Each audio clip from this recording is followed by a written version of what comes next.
know why? You have a new computer. Yeah, I have a new computer. I have a new computer, but I also gosh, I have new things going on. I have a new computer. Yeah. My new computer doesn't have a camera. Oh. How about that? Isn't that crazy? Because you're looking at me. What kind of computer? I have what is called a Apple Macintosh M1 Mini. Don't judge me for that. And it comes without a camera. It's just like a little box. Looks like a little box. But guess what? Guess what I have, though? What? Right here, I have just an iPhone. Really? The iPhone is my camera now. It looks great. Looks like, hey, look, this iPhone is, for all the years of being in the film business and this and that, where like people have this camera, you'd rent this expensive camera, you have this whatever, this camera, that little iPhone, basically, as their commercials show, you can make your whole movie with that thing now. That's true. That's true. So, here we are. You got your morning coffee? Morning coffee. It's early. It's very early here. Very early in California, as I see here lately. Well, let me stop to say, this day right now in Atlanta, Georgia, 9:05 or so. Yeah. Beautiful, unseasonably, like wonderfully warm. It could be springtime. I can see the sunlight coming in behind you. Coming in behind me all over. Glowing.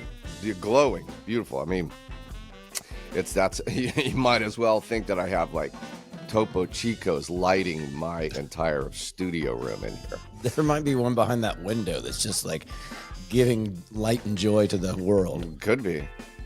But now here the sun's not even up. It's dark here. It's dark. Yeah. Now it's dark, and so I have noticed. Well, I actually didn't notice that the weather there, was a little bit, dicey this week. Let me tell you how I noticed. Okay, how? That will lead it into this. That my mother said, "Hey, have you heard from Robbie? Is this winery okay?" And I was like, "Oh, well, what are you talking about?" She said, "Weather. It's rainy. And I was like, I noticed L.A. I looked at the weather thing on that day. It was fine, but it had been somewhat rainy, right? The days before, earlier. Somewhat. I mean, very and windy, like you wouldn't believe. Well, I mean, in Georgia, you believe, but we definitely had trees uprooted and trees on homes, and it was wet and windy for sure. We had no internet. We had no power. I rarely ever lose power at my house, and we were out for more than 24 hours. Right. And the neighbor's fence blew down, and it was a big deal. And thank her for her concern. We get that question quite a bit, or I have, just over the last few days. How is this for your vineyards? Yes. It really has no impact. Okay. We're dormant right now, so there's we're pruning. So there's no damage really that's going to happen to a vine in the ground right now in February. But, I guess theoretically, like sometimes we'll have big winds in October that leads to these, fires with the winds going everywhere. Yes. But that could potentially like damage leaves, rip and tear leaves, or blow leaves off the vine. And that wouldn't be good. The leaves are our solar panels. And we need those leaves to be active and healthy and full. So if they're shredded from the wind or sometimes hail or something like that, that's not a good thing. But that would be a rarity. Right. So that is kind of an awesome little segue that we can do for this episode of Drop the Check, which we could call... Would this be a leftovers? Or we're just calling this... Okay. Hell, I don't know what it is. I tell you what it's going to be. It's going to be something that is, let's say, informational, educational, and which may be redundant, and entertaining. Here we go. Okay, and then the lead-in goes like this right now. Here comes the music and intro. Welcome to Drop the Check with winemaker Robbie Meyer. Today's episode is on wine, weather, and the evolution of Mr. Bud Wood. Confused? Me too. So let's get into it and figure out what we're talking about right now.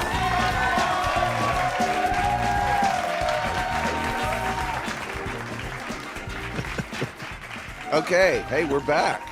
We're back with winemaker Robbie Meyer to talk today on Drop the Check about wine and weather. This episode will be wine and weather. How about that?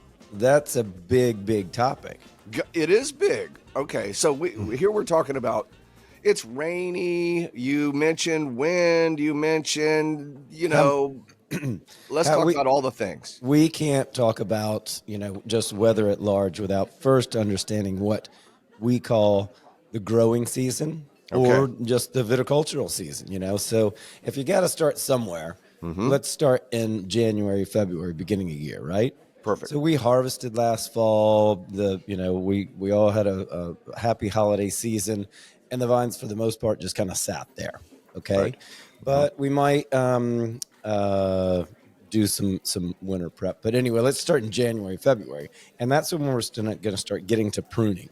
Okay. And so what we do every year, you've probably seen the trunk of the vines coming up and maybe some cordon branches coming off of the vine. But then you have the leaves that were growing all last summer, on the shoots that are coming up. Those shoots grow new every year. They lignify and turn brown. They turn into canes. And we're going to prune that off. Okay. Lignify. That's a brand new word that I had never heard. Yeah, lignify. What is this? See, at this stage of the game, I don't know what everyone else is unfamiliar with. To me, I'd probably say lignify twice a day. The lignification of a green growing plant is when the green shoot becomes hard, like forming bark, and turns brown and becomes more rigid. Okay. Wow. If it's green growing, it's loose. Yeah. It's you getting you turned on. Yes, no. Keep talking. It's kind of analogous to that. Yes. So you have lignified shoots, which now we refer to as canes. And generally speaking, we either prune those off, or there's a methodology for pruning where you have it cane pruned and you lay that cane down. You know what's on that cane? Buds. Here we go. And so, from each bud comes a new shoot each year. Yep. Every year. So we're going to prune back any of the material, any of last year's green growing shoots, which are now canes. We're going to prune all that back, only leaving the material we want for this year's growth. Okay. So if you go out and look at the vineyards right now, they're very, very tidy. It all looks real sharp. It's like all pruned back, and it's all in control. It's all tied up, and it looks great. We have mustard. In February we have the Napa Valley Mustard Festival. Okay. So and the cover crops are all growing out in the vineyard, and they get quite tall. I mean, they can come up to your waist. And in the case of mustard, yellow flowers everywhere. It's really, really pretty. Over in front of Deldado over there, our good friend Dave Deldado's house, I've got our sheep out there that are eating that cover crop and turning it into manure. And they're also getting rid of the cover crop so we don't have to go through there and mow it. Right. Because the winter here in California, in most wine regions, is the rainy season. So there's lots of water, and, different than Georgia, where I just got back from Georgia, all the grass is dormant and everything's very brown. Right. Here it's very, very green. So there are a couple things that you said. Yep. Cover crop. Yep. Right? Yep. There's probably taken many years to determine the cover crops, because those cover crops are also, there is some obviously benefit to the vineyard itself for growing grapes of deciding what the cover crop is. You mentioned mustard. Yep. Like, do you what is the determination of what is the good cover crop and why? Well, that's a good question, Mike. Okay. Yes. Hey, listen, every now and then I can throw a zinger in there. I can tell you this much, and I sincerely appreciate this. I get going so fast, and I think of, like I said, to me, these are just things that we do every day. And I forget that not everybody is out there farming grapes. So thank you for clarifying what It I'm is my saying here. pleasure, sir. So the cover crops that are used are various. Okay. One, you could use it most sensibly for nitrogen fixing.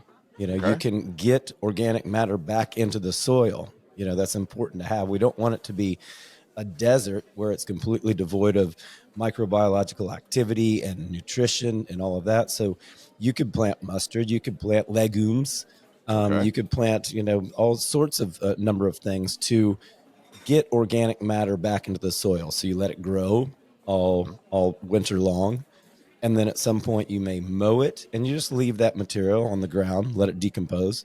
You can disc it in. You take the big metal discs on the back of the tractor and it grooves into the soil and you work it into the soil. You could have sheep that come out and eat that material, so it Yes. blows it, lowers the cover crop back down to ground level, and then the manure of the animals helps as well, right? Yes.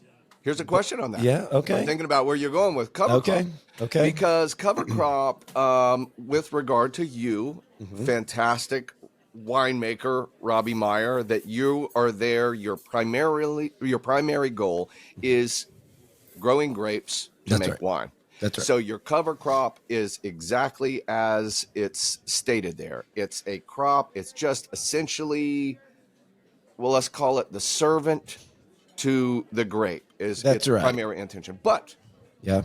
could it be this almost like a serendipitous situation that may have occurred at some point in time when people are going, what is a cover crop? Is what you said, legumes, Hmm. or it is mustard. But when Hmm. you grow the mustard, all of a Hmm. sudden somebody goes, hey, yeah, I'm super down here with the grapes and everything, but my God, have you ever tasted my mustard that comes out of there? And then you realize the cover crop unexpectedly could become a hero in its own right. It could. I mean, you could plant anything you wanted to, Sure. but if you start to harvest that and remove it, then you don't get any benefit of the organic material going back yet. Gotcha. So It's a cover crop. the whole point we're trying to do this is to add nutrition back, because we're taking Yeah. it out from the grapes and the other material, that we're doing. So generally speaking, that's what the cover crop does. But Gotcha. you might say, I have a vineyard where it's really, really wet, and we like water, but we don't want too much water. And you can have vineyards that maybe have too much water, so you might grow some sort of particular hardy grass or something like that that's actually pulling moisture out of the ground, Okay. and then you let that grow for long. You don't mow it down early, you don't disc it down early, you let it grow for a long time to keep pulling water out of the soil, because you have too much water. But then again, you can mow that down. Any organic material is good. You can mow it down and disc it in, and that just keeps the soil alive, and with good nutrition in it that the grapevines will then later use. If you started growing corn in between and then harvested that all out, maybe that's not the best thing. So you kind of led us right back to weather, Hmm. right? Yeah. Because you said more moisture or less moisture, because here we kind of like went off of weather back to cover crops, which got us back to weather. Yeah. The differences in the weather which may determine the Hmm. cover crops, but Yeah. like, how do you go about, like, you have, we are, is it El Nino or whatever that we're having right Yeah. now, that Yeah. you have a season coming up, how you determine in winemaking Yeah. But what you're going to generally do? speaking, a given vineyard is going to have the same cover crop, year after year. Yes. And but how you treat that may be different, because if we've been in drought years, and the cover crop hardly even gets going, Mm-hmm. and it's like so like refreshing, and it's, I don't know, it makes you feel good that you're getting this much water, because our cover crops are really high right now, Mm-hmm. and that's just a good indication that we're getting lots of precipitation, and that we're going to have plenty of groundwater availability for the vines when they start to come out of dormancy in April. But Yeah. the winter rains are very important. The same thing people ask about, the winds and all of that. Mm-hmm. If there's flooding around, oh my God, how's that going to affect the vines? Well, the vines are dormant right now. And so all that winter water, just give us as much water as possible. We'll figure out the rest later. Now, it can be true. Let's go back to the growing season and weather. So January, February, those are big rainy seasons. March, the rain might start to slow down. The sun's going to start coming out again, and it's going to start to warm up a little bit. And that's really important for the soils to experience that, for them to get less water. Let it start draining out, Mm-hmm. and let the soil actually warm up so that in, let's just say, April, the vines have been pruned, they've been dormant all winter. Now we're going to have bud break. And the little tiny buds, remember I mentioned there's buds on the canes, and Yes. so those buds are going to start to get, like we call it, popcorn. They get a little fuzzy, and Yeah. then the new green shoots are going to come out in April time, in May. And we again call that bud break, when the buds pop a little bit and the new Right. green growth comes out. And it would be ideal at that time if it just stopped raining altogether, Mm-hmm. because we don't want those shoots to get so wet that mildew starts growing or whatever the case may be. And we also like the soils to be drier and warmer, because the roots want that. They if it's too wet and too cold, they'll be less active. They won't take up proper nutrition, and then the shoot growth is real slow coming out. A lot of times it'll be yellow. We call that spring fever, because it's not taking up the correct nutrients. Just not a bad thing. It's just cold and wet. Mm-hmm. So if it's less wet and warmer in April and in May, that's better than it being cold and wet. Yeah. You want those shoots to get active and start growing. Mm-hmm. So, that's again how the weather works. And the difference is that, in other regions, that's what makes wine regions great, is, let's say if it was still snow on the ground and, whatever else in April and in May, Right. you wouldn't have any activity in the plant. What does that mean? You might start growing in June or July, but you're never going to make it to harvest, because it's Yes. just never going to have enough time for it to grow, put the grapes out, for it to ripen the grapes. So this early spring is good. I mean, we're concerned about a matter of weeks, not months, So when Sure. it starts, warming up and drying off in April, we really like that. So that'll help get what we now call the growing season. Right. Growing season, let's say from April 1st till harvest, that's the growing season. Mm-hmm. And so it gets the growing season going. And then once it moves into June, July, we'd really like it to be zero rain, Mm-hmm. all sunshine, all day Yeah. long, Mm-hmm. not extreme heats. And Oh. again, that's what makes a wine region. Well, it does get hot here, but on average daily temperatures, it's nice to be in the 80s, and 90s is okay too. But we don't want it super hot, just like we don't want it super cold. Yep. So this I see moderate. something. I Okay. see something Okay. here. I see a Okay. caveat Okay. to this, Uh-oh. because you have used words like, well, you've used months. This is the growing season, and you've said we'd like it to be this way in June and this way to be in April, and maybe that's based upon what we understand a region's climate to be, Right. in True. particular months. True. Ha.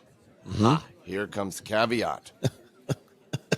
Climate change. Yeah, for sure. It's changing. Let me give this little example of something.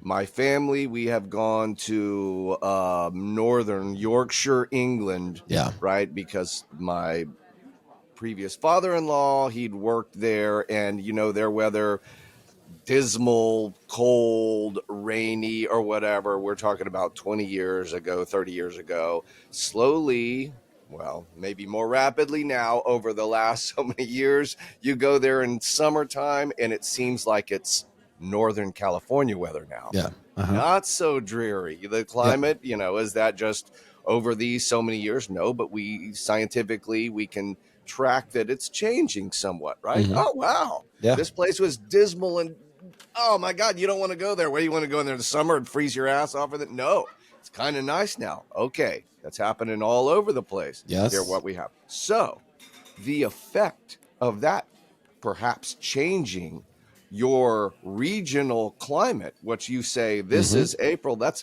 not our typical April type weather. How are you as a winemaker Yeah. adjusting to that? Yeah, well, it's a good question. It's the $10 question that it's constantly buzzed about and talked about every day, and it is changing. There's no doubt about it.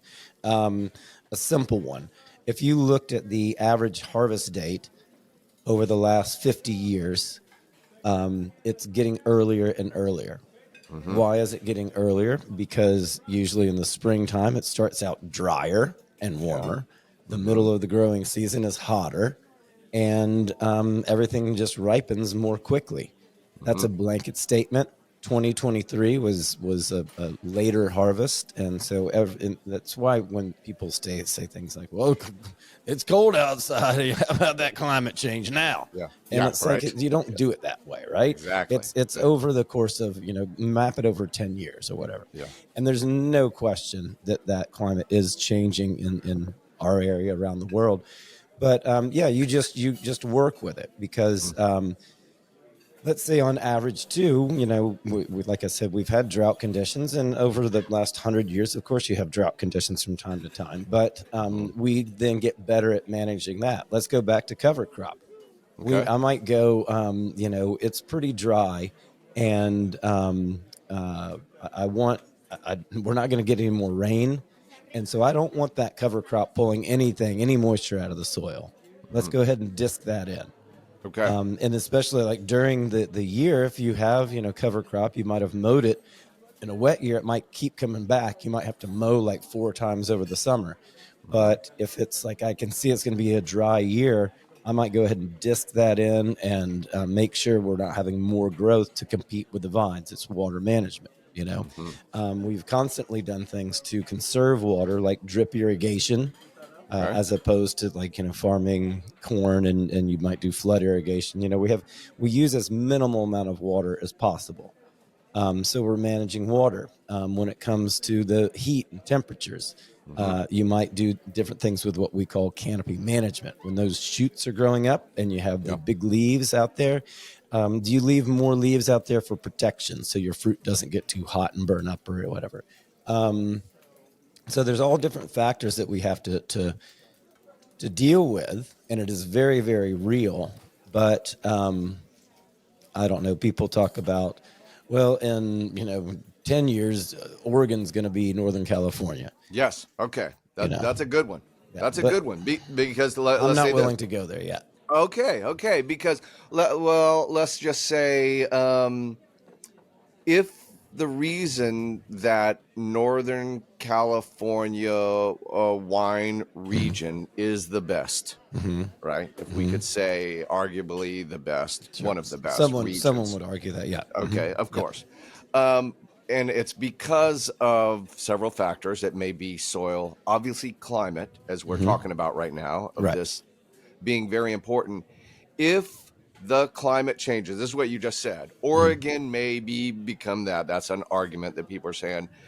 Um, what is the shift on your weather changes so much, like by just a percentage of degrees or moisture or whatever, that what is Northern California wine growing region of why it is that it's simply not that anymore just because the climate has shifted so much. I mean, Well, do you the, you the, see that? well, there's lots of things. So Okay. we talk about climate change, but that can be, and I know at large, I'm not talking about like on the political sense, but it could be that those conditions are actually favorable.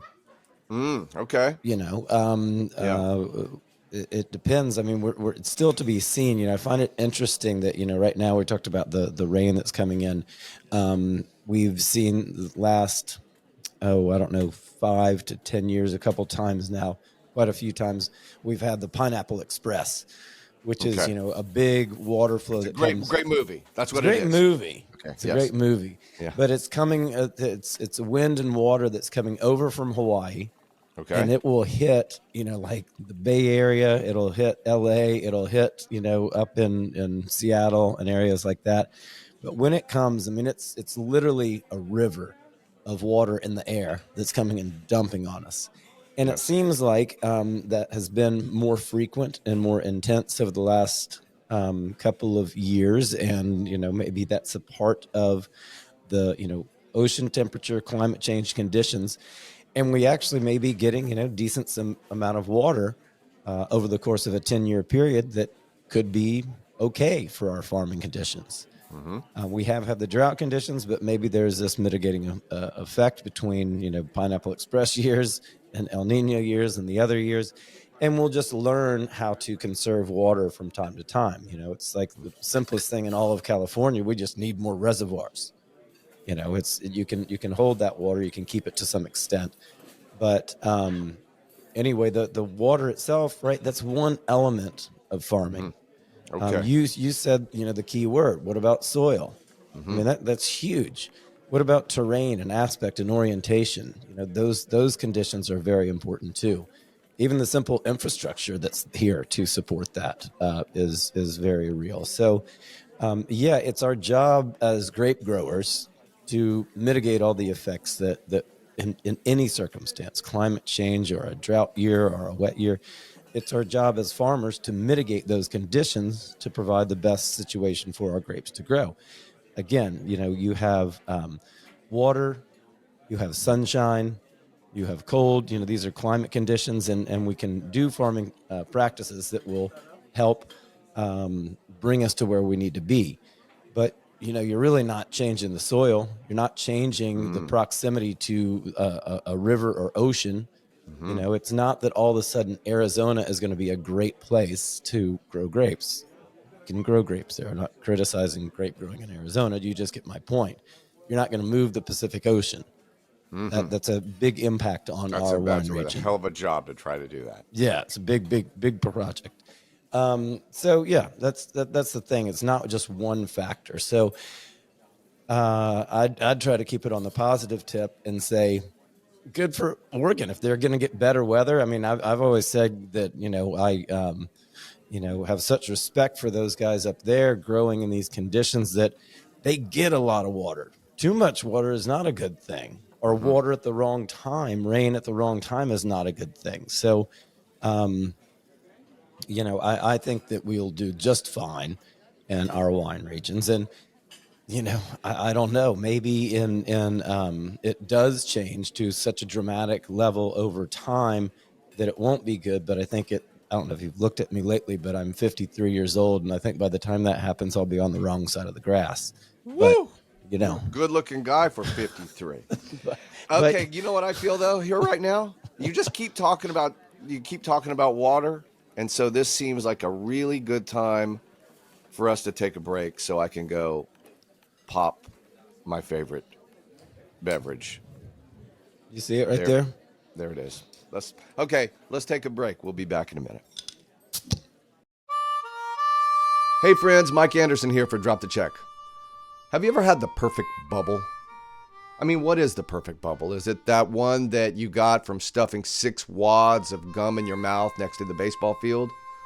Or maybe the ones that you blew for your kid's 2nd birthday party? For me, it's probably the one that I stick over my head when someone asks me to be on a Zoom call. But if you really want the perfect bubble, try Topo Chico. Topo Chico is the best sparkling water because the bubbles are perfect. And if there's ever a collaboration between Topo Chico and Pearson Meyer Wines, perfection times 2. Topo Chico, the bubbles are perfect. And we're back. What was that just happened there? I just popped a little Topo Chico. Could you imagine, like, if you were able to irrigate your crops with Topo Chico, what might happen? See, that might be the game changer. Yeah. That might solve all of our issues. I'm guessing that it might affect our cost. Yeah, it probably would. It probably would. Well, I don't know. I mean, you might be able to, if you say, I don't want to even get into, I don't even want to bring up that you mentioned before about potentially gifting a bottle of Pearson Meyer wine to those that subscribe to this podcast. Yeah. And you've mentioned before I'll do that. the cost that goes into growing. Now that we're talking about growing and all the aspects of time and cost that goes into producing one bottle of Pearson Meyer wine, Yeah. you put Topo Chico on that vine to grow those grapes. Yes. That bottle of wine may be worth $13 million. It could be. It I'd could like be. to do an experiment and water with just Topo Chico. Right? Hey, look, everything that has ever happened, good or bad, has been from some kind of trial and error experiment. That's right? true. That's true. Okay, so let's connect that back to weather, though, too. Yep. Trial and error experiment. We're in Northern California, and I know how you're going to feel about wine and grapes of Northern California growing region. Here I am, Atlanta. You just said you were here. The weather is this and that. I have one. I've got this nice vine that you've said that damn thing it'll grow anywhere almost. Yeah. Right? Grapevine. Did you ever Stick it into plant the that, ground. or did you? Yeah, I did. I'm still waiting. I don't know if it's been taken over. I have to add clarity to this. Yeah. You sent me a couple little shoots. What would they be called? Shoots. Uh-huh. Hey, I'm We would call it at that point. So they were shoots, and then they lignified. Oh gosh, now we're getting big words. Yep. Okay, lignified. And then so we pruned it off of the vine. Sure. And then you can bring that anywhere and just stick it in the ground. I did that. I stuck it. I could put four of them. It'll start to form roots, a root system, and then in the warm season, one of the little buds on that stick, that budwood as we call it, budwood, will throw out a little bud, and you'll have a grapevine. I went to school with a kid named Bud Wood. Did you really? Yeah, it just was a disaster. I went to school with a guy named Forrest Marsh. You didn't. Yeah, Forrest Marsh. I love that. Way to go, parents. There's also this guy who I don't know where I think he moved, but he used to be the what do you call it? Like the grounds manager for the Oakland A's. Like, he was like this pro, like, beautifully could take care of everything. And we actually recruited him by like giving him some bottles of wine to come help us with our little league field. Because, if you go out to the Oakland A's, like gorgeous, everything's perfect. And, we wanted our stuff to look like his. So he was like, she loved wine. So he was like, sure, I'll come and talk to you guys or whatever. But his name was Clay Wood. My God, how do some people find their way into their professions? It was So I went to a dermatologist yesterday who was talking about what her name was, and that's not my last name. Yeah. That's my married last name, which brought up one of my mom's doctors, surgeon that is, who is also married to another surgeon. Yeah. His name, I'll go ahead and say that his wife did not take his name, married name. Okay, what was his name? His name is Dr. Grimm. Oh, God. So think about it. You're about to go under the knife. Yeah. Okay, we're going to let's talk to you anesthesia or whatever. Yeah, thanks, Dr. Grimm. Or putting myself, my life in your hands right now as you put me out. Hold on, I got a better delivery of it, which is, so who's going to do surgery today? Well, it looks like it's going to be Grimm. It's going to be Grimm. It's Grimm. Oh, well, no, you're succumbing to the anesthesia. No. Okay, so hold on.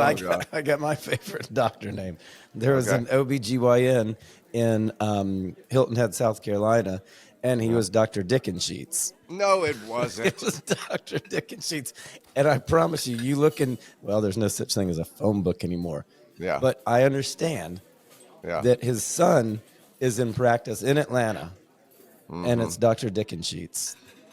This is one of those ones when things like this happen that when you look around and you think about we are on this planet. We're the only living species, people. Right. Where there's only living beings on this one planet in this massive universe that we have. You look out, you see all the stars, and think about the millions of planets and almost infinite space. Right.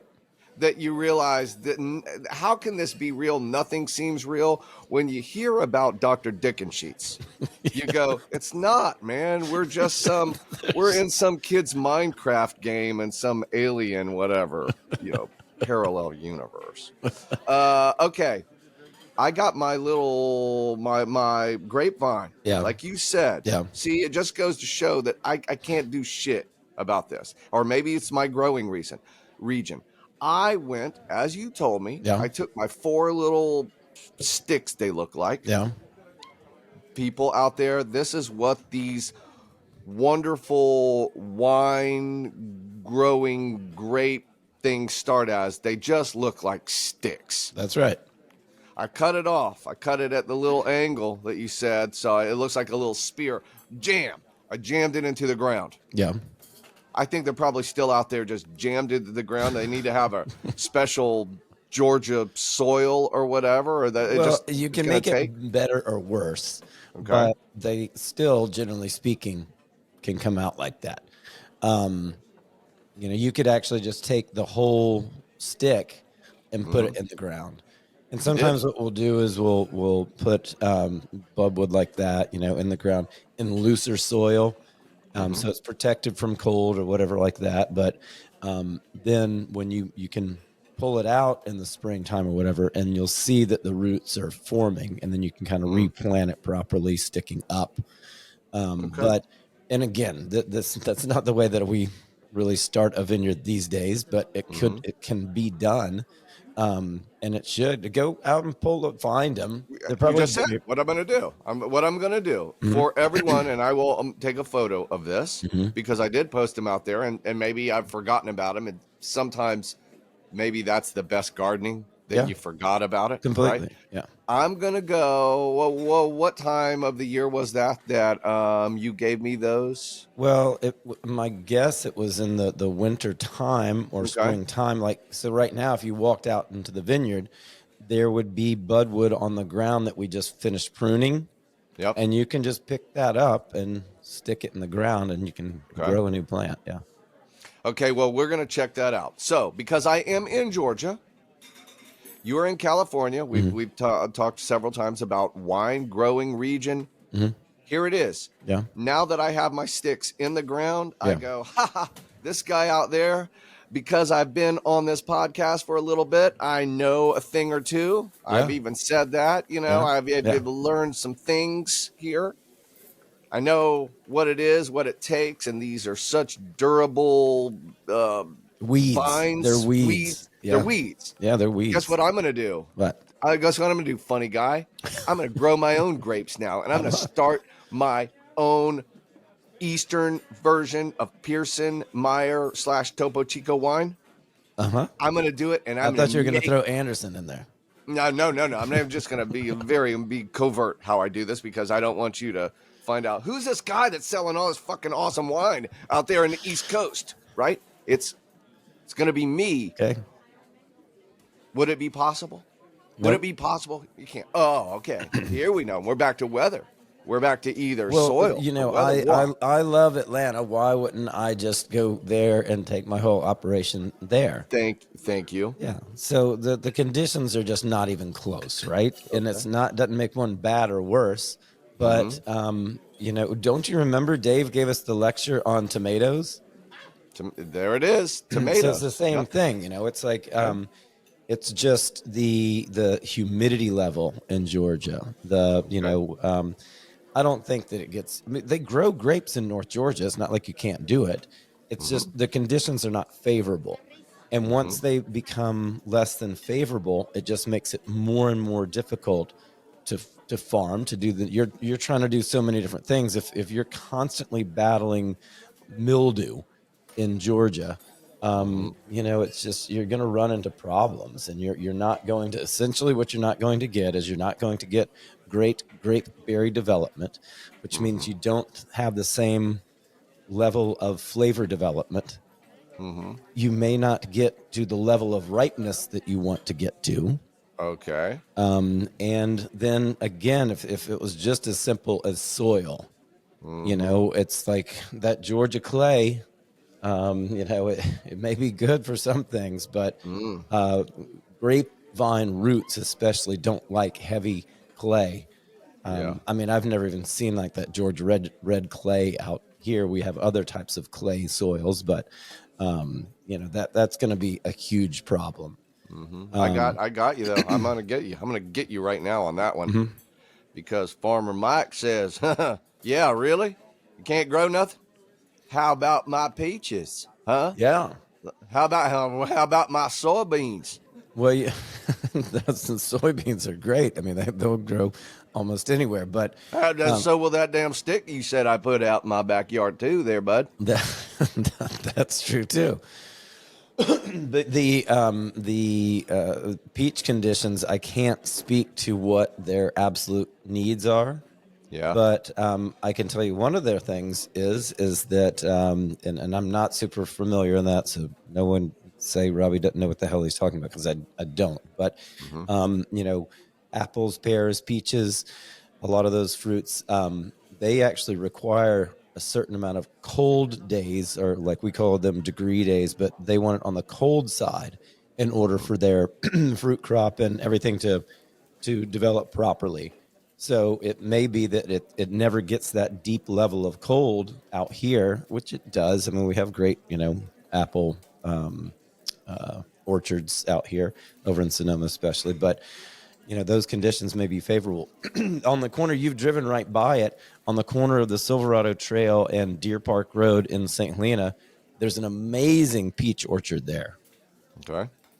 So we can grow them out here too, but why is it so good in South Carolina and Georgia? Actually, no offense, but South Carolina produces more peaches than Georgia. Did you know that? No, if I did it, I blocked it from my memory. They're not the peach state. What are they? What is South Carolina? Palmetto State. Yeah, the palmetto. What do you get out of palmettos, though? What do you get from palmetto? Oil? I don't know. Oil. Oily. I don't No know. offense, South I don't Carolina. know what you get from Oily. Palmetto State. Mm-hmm. Okay, so here is to pull all of these together. You've said the things about, we've talked about growing region Yeah. and certain conditions that we have to make what we're going to just call a more ideal wine. Where you can listen to another episode about what is good and preference, but ideal conditions to create wine. Okay. What? Okay. Okay, I just want to pause here because let's be concise. I have the tendency to just to roll all over. Let's talk about climate and boil it down to kind of like three things. Perfect. Okay, so water, Yes. easy. We all kind of understand that. Degree days, which I've used before, just basically how much temperature did you get throughout the growing season on average over a course of time? Water, degree days, and then another important factor is the diurnal pattern. How hot and cold, how cold it stays at night, how hot it gets during the day. And that's really, really important for us because we do want it to be nice and warm and sunshiny and ripen grapes. We also want it to be cool at night so that it kind of maintains the acidity in the grapes. It also kind of helps prevent with like these conditions like, your mildews and things like that grow in the South. So that diurnal pattern is very important. So if we just talk about those three things, that would be different between Napa Valley, California and Atlanta, Georgia, would be the water, the degree days, and our diurnal pattern that happens here versus what happens there. Brand new word, another new word that I've just learned, diurnal patterns. Okay, but if we stick to those three, based upon your experience or maybe even preference for the ideal grape that Robbie Meyer Pearson Meyer Wines and many others Mm-hmm. wants to grow to have your opportunity at then fermenting them into the best wine that you can produce. Northern California. Yeah, of those three things, Yeah, that you sorry. said, can you give me a drop down, if possible, for each one of those? Water, what does that, let's talk about each one of those, and you describe what you see is, if I have, with regard to water, this being water is what I want for my ideal wine, and each one of those. Yeah, well, it's much more difficult than that, and also it's as we would say, it's part of the matrix, right? Those three things don't operate independently without one another. Mm-hmm. So we're talking about Oregon. They have you know more water Mm-hmm. but less degree days, Okay. and then their diurnal pattern may be similar to ours, but they're um, tying in again to the degree days. Their high highs are not as high as ours, and their lows are lower than ours. So there's those differences. But if you go over to Burgundy, Mm-hmm. a lot of those conditions are more similar to Oregon. Mm-hmm. But again, like I said, too much water isn't necessarily your friend, and you want enough degree days to get to the finish line nicely. Okay. So let's say Burgundy, and compare it to Sonoma. Mm-hmm. Burgundy's got, we have in Sonoma, in my opinion, a better climate, better Good. growing conditions. Mm-hmm. What is better about Burgundy? Mm-hmm. Good one. Soil types. I Okay. believe that Burgundy and Bordeaux have better soils than we have here in Northern California. That's a broad statement because Mm-hmm. there's the soils change every acre by acre or whatever. But Okay. in general, I think, some of like these like whatever the soil compositions in Burgundy are very favorable. And so, Mm-hmm. that affects everything because Yeah. you could have a certain amount of rain, but if I'm growing that in Georgia clay and all the water, it either won't penetrate the soil or it just gets in the soil and stays there and it's held there. Mm-hmm. That's different than a well-drained, rocky, gravelly soil. Mm-hmm. So all the weather conditions are relative to the soil conditions. Mm-hmm. So Okay. Mhm. You're on to something that's getting me very excited right now. Because we were just talking about, like, is any of this stuff real? We may be in a game of, Minecraft of some alien kid right now. This is all make believe, our lives. That we're talking, I ask you these three things that we have: water, soil, diurnal patterns. Yeah. See how that stuck with me? Yes. Guess what? Yeah. Because of climate change, where it's going boom, it shifted so hard right now that we may not be able to sustain our lives on Earth. So we're going to now live in this biosphere Yeah. that we're going to create. Yeah. Now, guess what? Yeah. It doesn't matter if it's Burgundy. Yeah. It doesn't matter if it's Oregon. It doesn't matter if it's Northern California, or my wonderful grapes that I have out in my Georgia yard Yes. that I'm pouring Topo Chico on. Yeah. Robbie Meyer, winemaker, Mhm. is the scientist Mhm.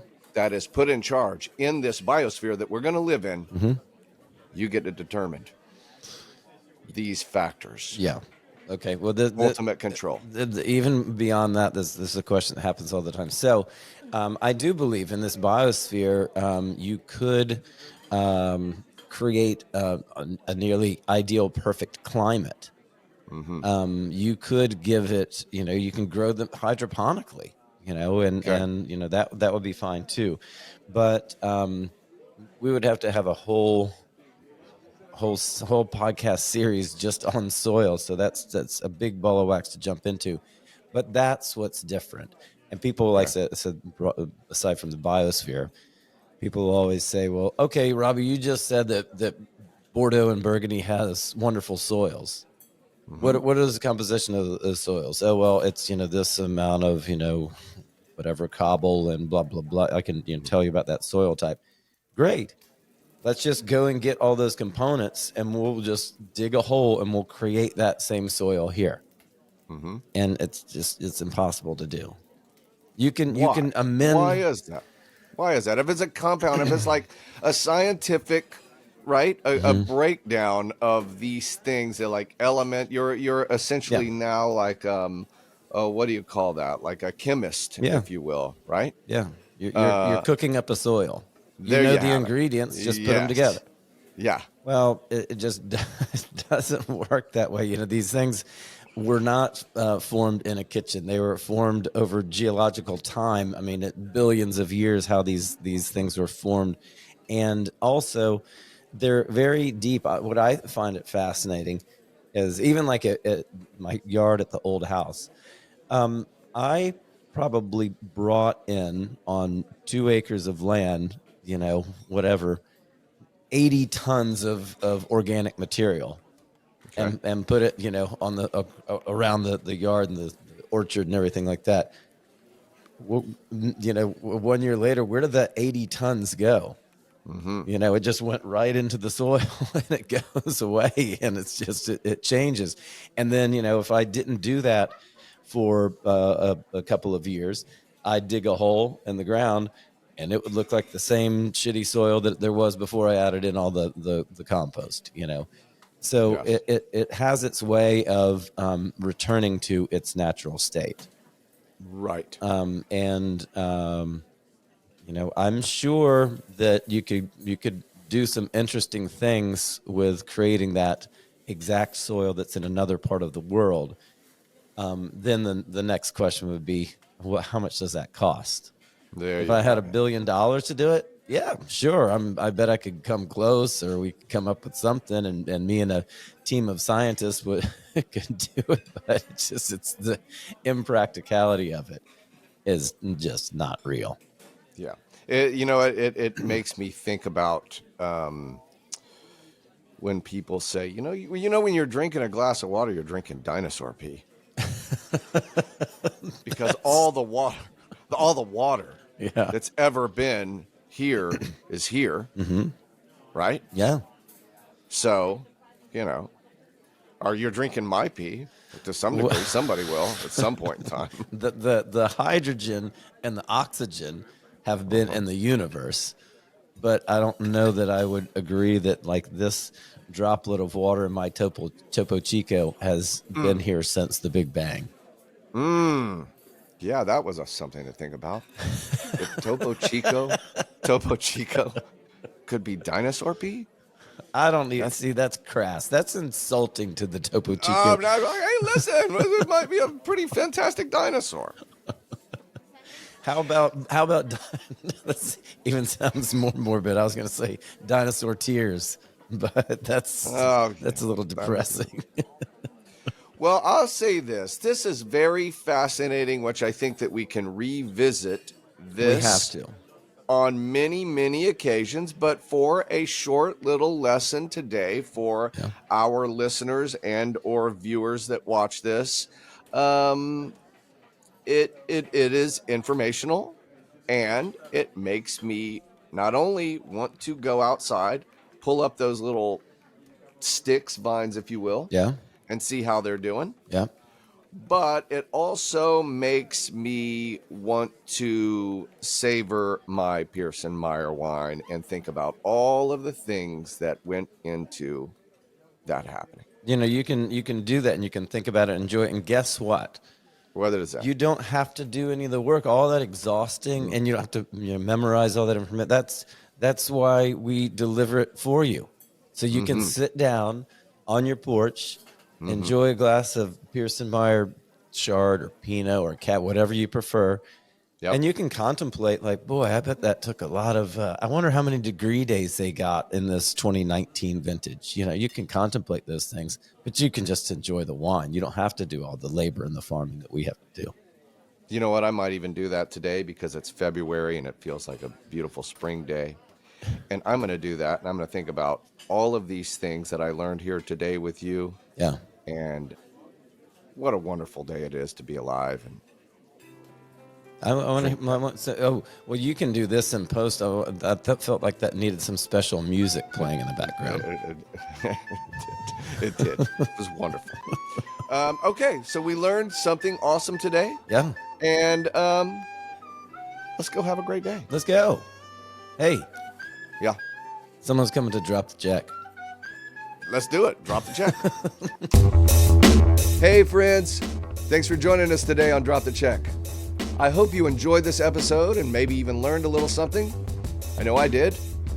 Please remember to subscribe to Drop the Check on all of your podcast streaming services. Keep listening and stay updated as I try to grow this Napa vine here in Atlanta, Georgia. We'll see what happens. As always, Drop the Check is brought to you by Pearson Meyer Wines. Pearson Meyer, a really, really good wine. For Drop the Check and Robbie Meyer, I'm Mike Anderson. See you next week.